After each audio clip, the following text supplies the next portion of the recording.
po kami ng idea. Sabi namin yung kumunta ko, yung mga viewers namin, wala namang alam ano bang kailangan baguhin dyan sa economic provisions ng saligang batas. Kayo na nga pong maghimay, baka pwede nyong ibaba. Ano-ano nga ba ang probisyon na dapat sa palagay ninyo ipalitan? Iba-iba yung proposal, no? Alvin, like sa akin, meron akong proposal. In fact, as early as 2019, nag-file na ako ng isang resolution para amendahan yung economic provisions ng ating saligang batas. At ngayon sa Senado meron ng dalawa, no? Yung aking inihain at yung inihain ng ating Senate President, I think last week yata. So ang basic concept nito ay titignan yung mga economic provisions lang, hindi yung political, no? So walang pag-uusapan dito na term extension, pahabain yung termino, pwedeng umulit ng pagtakbo, yung term limits, walang ganun na pag-uusapan. Ang pag-uusapan lang yung may kaugnayan sa ating ekonomiya at higit sa lahat yung pagbubukas ng iba't ibang sektor. Opo. So, doon sa dalawang inihain na batas o na resolution, bigyan ko kayo ng halimbawa, yung advertising industry, okay, pabuksan. Kasi limitado to ng 1987 Constitution natin. So ang ibig sabihin, kung ikaw ay foreign advertising agency at gusto mo magtayo ng negosyo dito, hindi ka pwede majority owned. No? Dapat minority ka lang. Kaya yung ibang mga korporasyon ay naghahanap ng partner para mag-set up dito. So that's one industry, Senator, advertising. That's an example para sa ating mga kababayan. Ngayon, ang advertising po, hindi pa pwedeng pumasok ang mga dayuhan o pwede sila minority lang? Yes, pwede sila po pero minority lang. Okay. Kaya kung malaking korporasyon ka, halimbawa yung mga Saatchi & Saatchi, yan, no, hindi sila pwedeng mag-majority dito. Ang gagawin nila, magpa-partner sila. No? Pero yung mga ganyang malalaki, gusto nila majority sila. Kontrolado nila yung operation. So, importante sa kanila, sasabihin nila, magdadala na nga kami ng pera dito, pero hindi naman namin kontrolado yung operation namin. Wag na lang. No? Iba hindi pumapasok. How big is that industry, Senator? At gaano karami ba ang maiambag niyan sa ekonomiya?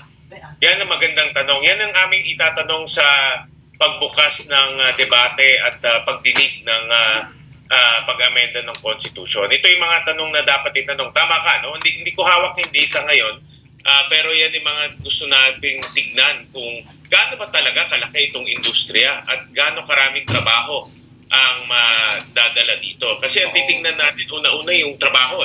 Tama. Ito ba ay lilikha ng trabaho para sa ating bansa? Pangalawa, ito ba ay magdadala ng investments para sa ating bansa? At pangatlo, ito ba ay magde-develop ng tinatawag nating skills, no? Importante rin na yung mga kababayan natin ay natututo dito sa mga industriyang ito. Tama. Pero ang agarang tanong po ng masa, Senator, ano ang mapapala ko dyan? Sinasabi ninyo, oo, may mga trabaho. Pero parang bakit hindi naman namin nakikita kaagad yan? Anong klaseng trabaho? For example, yun ang in example mo na advertising sector. Anong pwede kong mapasukan? Saan ako lulugar dyan? May puwang ba kaming mga masa dyan sa sinasabi niyong mabubuksan na oportunidad para sa mga trabaho? Doris, yung mga trabaho na konektado sa advertising industry na nakikita ko ay may kaugnayan sa digitalization. Kung makikita natin yun, ang buong mundo pumapasok na sa digitalization. For example, yung mga graphic artist ngayon, hindi lang sapat na graphic artist ka at gagawa ka ng tarpaulin. Importante ngayon sa graphic artist, marunong ka mag-advertise sa Facebook, sa TikTok, sa YouTube. So, yung mga trabahong magbubukas yan na nakikita ko, may kaugnayan yan sa art, graphic arts, may kaugnayan yan sa marketing, may kaugnayan yan sa sales. So, ito yung mga masasabi natin, medium to high level jobs ang magbubukas yan. Pero sigurado ako, 100% ako, na merong trabahong malilikha itong pagbubukas natin sa advertising industry. Pero sure tayo dun na kasi ang iniisip ko kasi, Senator at Bigornia, pag nabuksan na, baka naman bigla na lang sabihin, hindi pati yung mga term buksan na rin natin. Oo. Magandang tanong yan.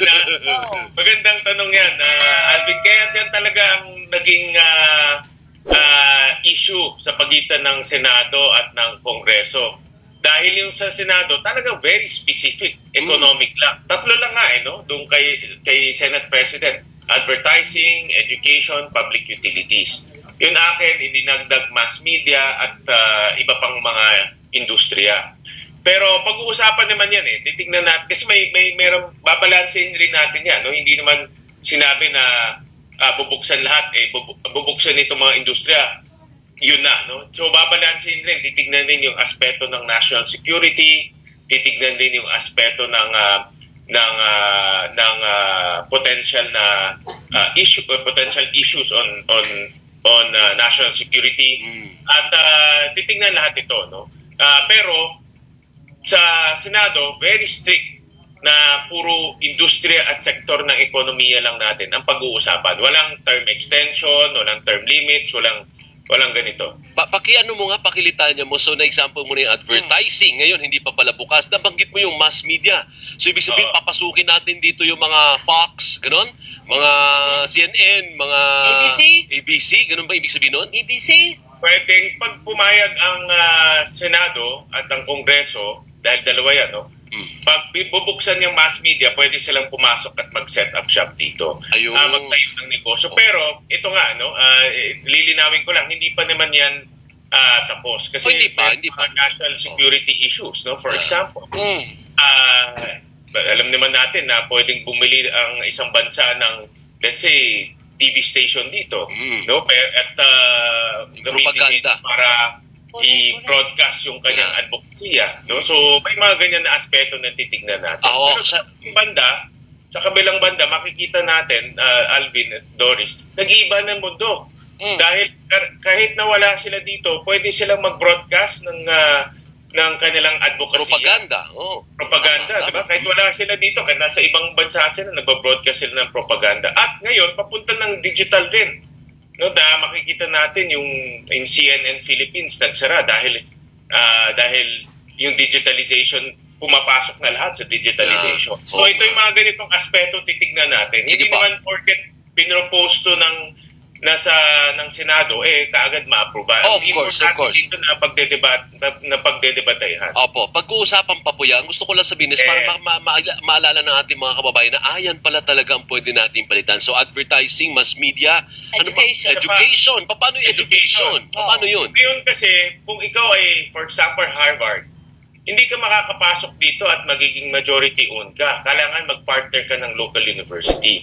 Ngayon, nakikita ko sa ibang bansa tulad ng Singapore, Hong Kong, Middle East, inaakit nila itong mga malalaking brands sa kanilang lugar para maging education center. For example, sa Dubai, pumasok to ng Harvard, Stanford. At ngayon, lahat ng gusto mag-aral na hindi makapunta sa Amerika kasi mas mahal sa Amerika, pumupunta sila sa Middle East mag-aral. Kaya nagiging knowledge hub sila o education hub. At yan ang kulang sa atin. At nakikita ko kasi, sayang Alvin, ang galing natin mag-English. Oo nga. Ay, totoo naman. Kung nag-set up ang Harvard dito, hindi lang magtuturo yan, kundi gagawa ng research yan at makikinabang tayo doon sa mga research na ginagawa. Okay, that's good. So yan, isa pa yan. Pangalawa yung public utilities. Ayun. Yeah. Katulad ng distribution of water, distribution of electricity, transmission line. So, ito yung isang bagay na tinitignan buksan rin. Pero yun na nga, no? Dapat tingnan din natin yung national security aspect. Dahil nga, pag binuksan mo ito sa mga foreigners at sila may-ari ng distribution ng kuryente natin or transmission ng kuryente natin, baka magkaroon rin ng problema. So, mahirap. So, ang pulot-dulo nito, may mga sektor na tinitignan para buksan. Pero mag-iingat rin ang Senado dahil may mga national security aspect rin na dapat pag-aralan mabuti. Oo po. So at least kahit paano ako naman may tiwala naman sa Senado na kapag sinabi ng mga senador na dito lang, ito lang. Pero baka sa kabila kasi bicameral nga baka sa kabila pakialaman yung ibang aspeto. Hindi ba po pwede na nailagay po natin yan sa kasulatan, Sen? Pwede bang magkapirmahan yun na ito lang wala na ibang gagalawin Kaya Alvin, Doris, talagang linabanan namin yung People's Initiative dahil pag babasahin mabuti yung People's Initiative, walang limitation yun. Pwedeng economic, pwede rin political. At pag political, anything goes na yan. Pwede nang habaan in term limits, pwede nang tanggalin in term,